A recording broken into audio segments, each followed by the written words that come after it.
রিজনাপা, এই যে এইটা কি আওয়ামী ফর্মুলাটা অনুসরণ করা হইতেছে কিনা, যে যার সাথে আওয়ামী লীগের নাম আছে তাকে বাদ দেয়া, বা যার সাথে বিএনপি বা জামাতে ইসলামের অনেক বেশি ভালোবাসা আছে তাদেরকেই শুধু পিক করা, এবং সেই পিকিংটা এই অবস্থায় গেছে মনে হয় যে আওয়ামী লীগ যে থিসিসটা দিয়েছিল ভুল হোক শুদ্ধ হোক তার এন্টি থিসিস দাঁড় করানোটাই এখন একটা বড় জায়গা, এরকম আপনার মনে হয় কিনা? আমি দেখেছি যে আপনি একটা বক্তৃতায় বলেছিলেন যে জঞ্জাল তো শুধু 15 বছরে তৈরি হয়নি, 53 বছরে তৈরি হয়েছে, সেই 53 বছরে জঞ্জাল মাথায় রাখা উচিত। আপনি কি রকম দেখছেন, আপনি যদি আমাদের একটু বলেন। প্রথম কথা হচ্ছে কি, লীগের রাস্তায় হাঁটার কোনো কারণই নেই, কোনো উপায় নেই।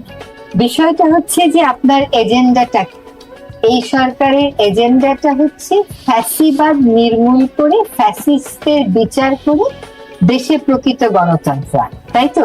এখন আপনি যখন ফ্যাসিবাদের বিচার করবেন, এই মাত্র এক মাস মতন হয়েছে, এতগুলো তাজা প্রাণ ঝরে গেছে, এত রক্ত আমরা দেখেছি। যারা এই রক্তের কোন সুবিধাবাদী ছিলেন, যারা নেতৃত্ব দিয়েছেন, কোন রকম সুবিধা ভোগ করেছেন, তাদের সাথে আলোচনায় বসার কি কোনো সুযোগ আছে? সেটা তো একটু চিন্তা করতে হবে। আপনি একটা ভিডিওর কথা শুধু আপনাকে মনে করিয়ে দিই, যে একজন পুলিশ সদস্য স্বরাষ্ট্রমন্ত্রীকে বলছে, স্যার একটা গুলি করি, একটাই আহত হয়, একটাই মরে, বাকিটি যায়।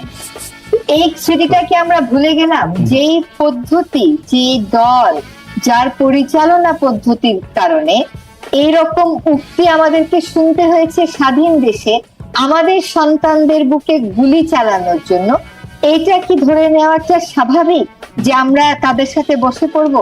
সেটা কিন্তু বলা হয়নি। বলা হচ্ছে আগে ফ্যাসিস্টদের বিচার হবে, আগে এই হত্যাকাণ্ডের বিচার হবে, আগে এই গুলির বিচার হবে, আগে এই গুমের বিচার। যেটা আনু ভাই বললেন, বিচারে যারা দোষী সাব্যস্ত হবে না তাদের ক্ষেত্রে সিদ্ধান্ত ভিন্ন হবে। কিন্তু আপনি কেমন করে জানবেন তদন্তের আগে যে কে দায়ী কে দায়ী না?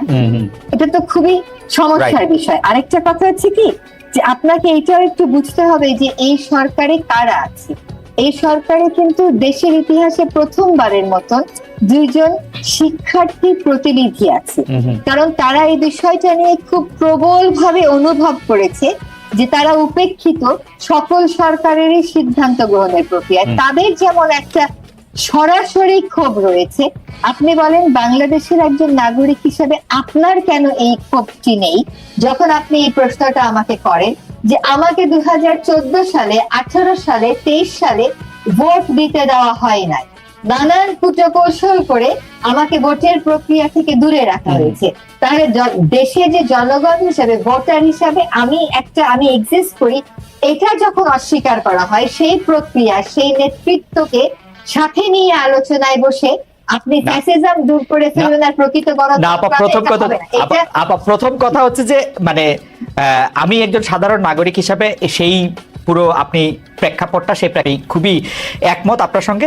আমি যেটি প্রশ্নটি করেছিলাম সেই ক্ষোভ মনে নিয়েই আমি প্রশ্নটি করছি যে আপনারা আসলে কিভাবে আগাচ্ছেন সেই মডেলটি বোঝার জন্য। আর 2 নম্বর যে প্রশ্নটা, সুশক্তির মধ্যে একটা বিপুল অংশ জানতে চাইছেন যে বিচার বলতে আমরা বুঝি, বা আমি ব্যক্তিগতভাবে মনে করি, আমি অনেকবার বলেছি যে বিচার বলতে আমি বুঝি যিনি সর্বোচ্চ জায়গা থেকে সবচেয়ে বেশি নির্দেশ দিয়েছেন, অর্থাৎ শেখ হাসিনা। আমরা গত সরকারের প্রধানমন্ত্রীর বিচার করার জন্য আমরা আসলে কি উদ্যোগ এই মুহূর্তে নিচ্ছি? তিনি এখন কোথায় আছেন? সরকার কি এই ব্যাপারে একটি শ্বেতপত্র বা একটা কোনো কিছু আমাদের জানাবেন? দর্শকরা একটা বিপুল পরিমাণে জানতে চাইছেন যে তিনি কি ওখানে গিয়ে, মানে উনার স্ট্যাটাসটা কি আসলে? আমরা শুনছিলাম যে 45 দিন পরে ওনার একটা হবে, এইটার একটা হবে, এটাও জানতে চাই। আচ্ছা, এইগুলো আপনারাও যেমন শুনেন, আমরাও তেমন শুনি।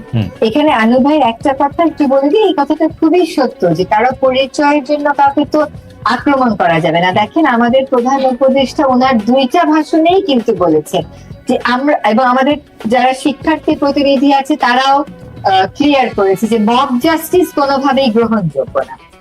এবার এটার সপক্ষে কখনো কোনো যুক্তি থাকতে পারে না। কিন্তু যদি এই যে মামলাগুলো করা হচ্ছে, এই মামলাগুলোর ক্ষেত্রেও দেখেন, আমাদের পরিচিত, আমরা জানি অত্যন্ত ভালো একজন সাংবাদিক, তাকেও ঢুকিয়ে দেওয়া হয়েছে। আমার পরিবেশ অধিদপ্তরের এনফোর্সমেন্ট টিম, ওরা হয়তো কারো বিদ্যুৎ লাইন কেটেছে, তাকে ওখানে মামলায় ঢুকিয়ে দিয়েছে, ওর সাথে এর কোনো সম্পর্ক নাই। কিন্তু মামলাগুলো তো সরকার দায়ের করছে না। এই মামলাগুলো যারা দায়ের করছে তাদেরকে তো আমরা নিবৃত করতে পারছি না। তার কেউ যদি মামলা দায়ের করতে চায়, আমরা কেমন করে বলবো যে মামলা দায়ের করে না? কিন্তু আমরা যা করতে পারি তা হচ্ছে তদন্তের প্রক্রিয়াটি যেন এমন হয় যাতে তদন্ত করে যতক্ষণ পর্যন্ত আমরা প্রাথমিক দোষ না পাবো ততক্ষণ পর্যন্ত আমরা অ্যারেস্ট করবো না। হ্যাঁ, কিন্তু এই যে মামলার এত বিবাদী, এই মব অ্যাটাক, এগুলোতে যদি দেখাতে পারেন যে সরকারের কারো কোনো সম্পৃক্ততা, সেটা তো নেই, সরকারের কোনো পৃষ্ঠপোষকতা নেই, স্পষ্টভাবে একেবারে প্রধান উপদেষ্টা থেকে নিয়ে কিন্তু শুরু করে আপনারা কি একটা খামোশ বলতে পারতেন, শিক্ষার্থীরা আপনারা কি একটা খামোশ বলতে পারতেন যার তার নামে একটা হত্যা মামলা হচ্ছে? খামোশ, ঠিক খামোশ বলার ভাষায় খামোশটা বলছি না খালেদ, দুটা কারণ আছে। আমরা না নিবর্তনমূলক পদ্ধতিতে যাচ্ছি না, কিন্তু আমরা যতভাবে বলা যায় ততভাবে কিন্তু বলছি। আমরা এমনকি পত্রিকায় বিজ্ঞাপন দিয়েও বলছি যে মামলা হলেই যত্রতত্র গ্রেফতার না। আইন শৃঙ্খলা রক্ষায় আমাদের যতটা কড়া ভূমিকা আপনারা প্রত্যাশা করেন, মনস্তাত্ত্বিক দিক থেকে আমরা ততটা কড়া থাকলেও প্রায়োগিক দিক থেকে কড়া হওয়ার জন্য আমাদের যে সীমাবদ্ধতা গুলো ছিল সেটা তো দেখেছেন আপনারা, সেটা আস্তে আস্তে কেটে উঠছে। এবং আমি মনে করি যে এখন প্রায় ৮০-৮৫% কেটে উঠেছে, বাকিটা আমাদেরকে কিছু পদ্ধতিগত ব্যবস্থা নিয়ে ঠিক করতে হবে। আমরা খামোশেই আছি, কিন্তু খামোশটা বলে যে একটা মারি একটা যায়, ওই পদ্ধতিতে তো আমরা যেতে পারছি না, এটা হচ্ছে কথা। না ওই পদ্ধতিতে যাই না আপনারা।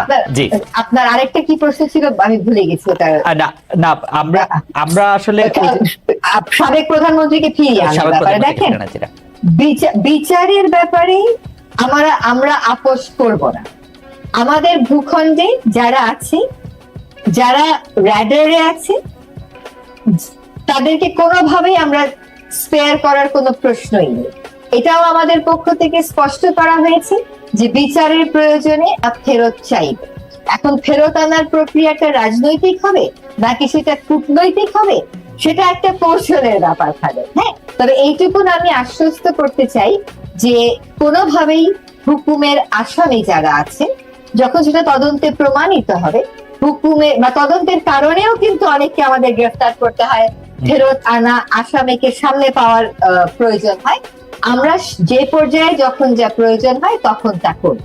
না রেজারপা, আপনাকে কাছে মানে আপনাকে পেলাম সেজন্য প্রফেসর আনু মোহাম্মদ আছেন। আমারও জানিয়ে রেখেছি, আমি মনে করি যে আওয়ামী লীগ আমলে যত দুষ্কর্ম আছে, যত দুষ্কৃতি আছে, তার জন্য প্রথম যদি কারো বিচার করতে হয় তাহলে সেটা শেখ হাসিনার করা উচিত, কারণ তার নির্দেশে বা তার আনুকূল্য বা তার পাওয়ার জন্য এগুলি করা হয়েছে। সুতরাং সেটি নিশ্চয়ই আপনারা ব্যবস্থা করবেন, এটা রাজনৈতিক হোক কূটনৈতিক হোক, সেটি দর্শকরা প্রত্যাশা করছেন, আমাদেরও প্রত্যাশা সেটির মধ্যে রয়েছে।